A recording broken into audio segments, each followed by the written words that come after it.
누가복음 제6장. 어느 안식일에 예수와 제자들이 밀밭 사이를 지나가게 되었는데 제자들이 밀리삭을 잘라 손으로 비벼 먹었다. 그러자 바리새파 사람들 몇이 말하였다. 선생님의 제자들이 이삭을 거두다니 그건 불법이요. 안식일에 일을 하지 말라는 유대의 법을 어겼단 말입니다. 예수께서 대답하셨다. 너희는 성경에서 다윗 왕과 그의 신하가 시장하였을 때 한 일을 읽어보지 못하였느냐? 그는 성전에 들어가서 제사장들 외에는 먹을 수 없는 진설병을 가져다가 먹고 다른 이들에게도 나누어 주었다. 이 역시 불법이 아니었느냐? 그리고 덧붙여 말씀하셨다. 나 인자는 안식일의 주인이다.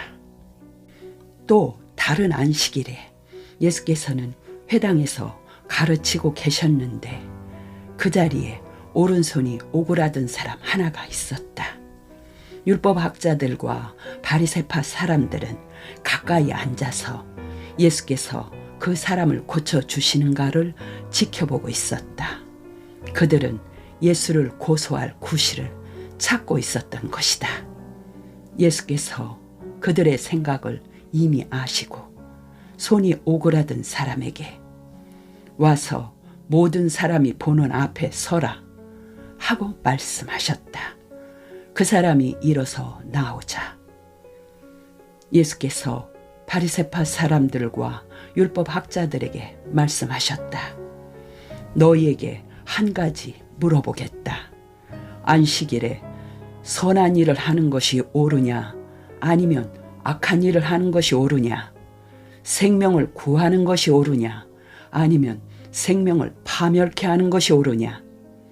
예수께서는 사람들을 일일이 둘러보신 뒤에 그 사람에게 내 손을 펴라 하고 말씀하셨다.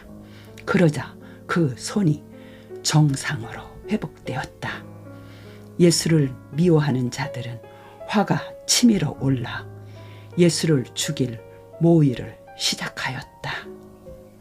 바로 그 무렵 예수께서는 기도하러 산에 올라가서 밤새워 하나님께 기도하셨다. 날이 밝자 제자들을 한자리에 부르시고 그 중에서 12를 택하여 사도로 임명하셨다. 12 사도는 베드로라는 이름을 받은 시몬, 그의 동생 안드레, 야고보, 요한, 빌립, 바돌로메, 마태, 도마, 알페오의 아들 야고보, 셀롯 당원 시몬, 야고보의 아들 유다, 나중에 예수를 배반한 가룟 유다 등이다. 예수께서 그들과 함께 산에서 내려와 평지에 이르시자 예수를 따르는 수많은 사람들이 그곳에 모여 있다가 예수 일행을 둘러쌌다. 그들은 온 유대와 예루살렘과 해안지방 두로와 시돈에서 예수의 말씀을 들으러 오거나 병을 고치고자 온 사람들이었다. 예수께서는 더러운 귀신들을 쫓아내 주셨다. 모든 사람이 저마다 예수를 만지려고 야단이었다. 예수를 만지기만 하면 치료하는 힘이 예수에게서 나와 그들을 모두 낫게 하였기 때문이다. 예수께서 제자들을 향해 말씀하셨다.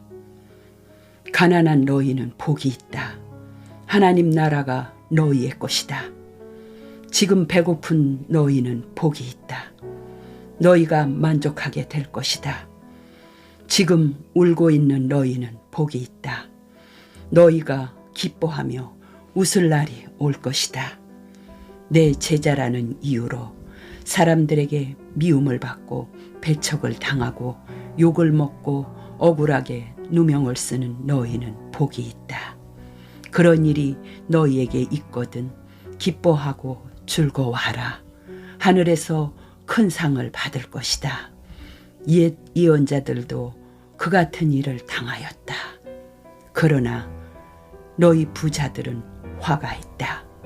너희는 이미 이 세상에서 온갖 행복을 다 누리고 있다. 너희 배부른 자들은 화가 있다. 너희는 지금 살이 찌고 호강을 하지만 비참하게 굶주릴 날이 닥쳐올 것이다. 지금 웃고 있는 자들은 화가 있다. 너희가 지금 태평하게 웃는 그 웃음은 실상 슬픔을 예고하는 것이다. 사람들에게 칭송받는 자들은 화가 있다. 거짓 예언자들도 언제나 찬양을 받아왔다. 모두 내 말을 들어라. 너희 원수를 사랑하라. 너희를 미워하는 사람들에게 선을 행하라. 너희를 저주하는 사람들에게 복을 빌어주고 너희에게 해를 끼치는 사람들을 위하여 기도하라. 만일 누가 네 한쪽 뺨을 치거든 다른 쪽 뺨도 돌려대고 겉옷을 달라 하거든 속옷까지도 주어라. 네게 구하는 사람들에게는 주고 누가 네 것을 가져가거든 도로 찾으려고 애쓰지 말라. 남이 너희에게 해주기를 바라는 대로 너희가 먼저 남에게 해주어라. 너희를 사랑하는 사람들만을 사랑한다고 너희가 상을 받을 줄 아느냐? 죄인들도 자기를 사랑하는 사람은 사랑한다. 너희에게 잘해주는 사람에게만 잘해준다면 그것이 그렇게 장한 일이겠느냐? 죄인들도 그만한 일은 하고 있다. 만일 너희가 되돌려 받을 수 있는 사람에게만 돈을 꾸어준다면 그게 무슨 선한 일이겠느냐? 악한 사람들도 되돌려 받을 수 있는 사람에게는 기꺼이 꾸어준다. 너희는 원수를 사랑하고 그들에게 선한 일을 하며 빌리고자 하는 이에게 아무것도 바라지 말고 꾸어주라. 그러면 하늘에서 너희가 받을 보상이 클 것이며 너희는 하나님의 자녀가 될 것이다. 하나님은 은혜를 모르는 사람에게나 악한 사람들에게도 인자하시기 때문이다. 너희 아버지께서 자비로우신 것 같이 너희도 자비로운 사람이 되어라. 남을 심판하지 말라. 그러면 너희도 심판받지 않을 것이다. 남을 정죄하지 말라. 그러면 너희도 정죄받지 않을 것이다. 남을 용서하라. 그러면 너희도 용서받을 것이다.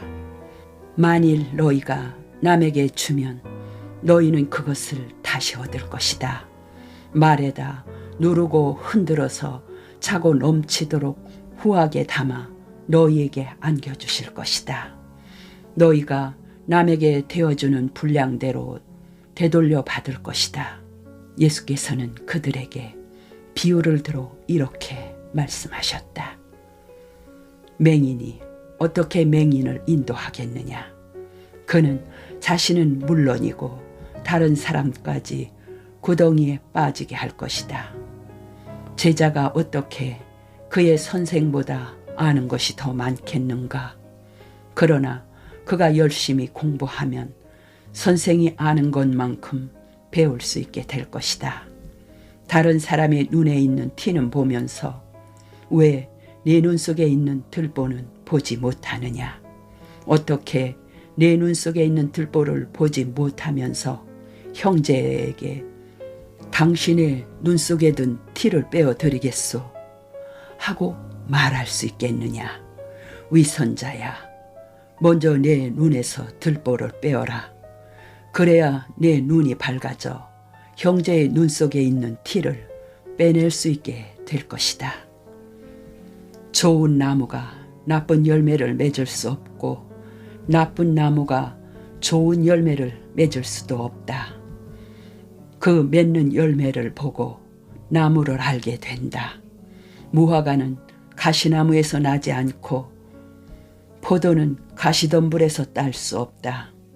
선한 사람은 그 선한 마음에서 선한 행동을 하고 악한 사람은 악한 것이 속에 숨어 있어서 악한 행동을 하는 것이다. 마음속에 들어있는 것이 입으로 흘러나오는 것이다. 너희는 내 말에는 순종하지 않으면서 왜 나를 주님, 주님 하고 부르느냐? 내게 와서 내 말을 듣고 순종하는 사람은 반석 위에 튼튼히 기초를 놓고 집을 짓는 사람과 같다. 홍수가 나서 물결이 그 집에 밀어닥치더라도 흔들리지 않고 서 있다. 튼튼히 지은 집이기 때문이다. 그러나 내 말을 듣고 순종하지 않는 사람은 기초 없이 집을 지은 사람과 같다. 물결이 그 집에 밀어닥치면 무너져서 폐허가 되어버릴 것이다.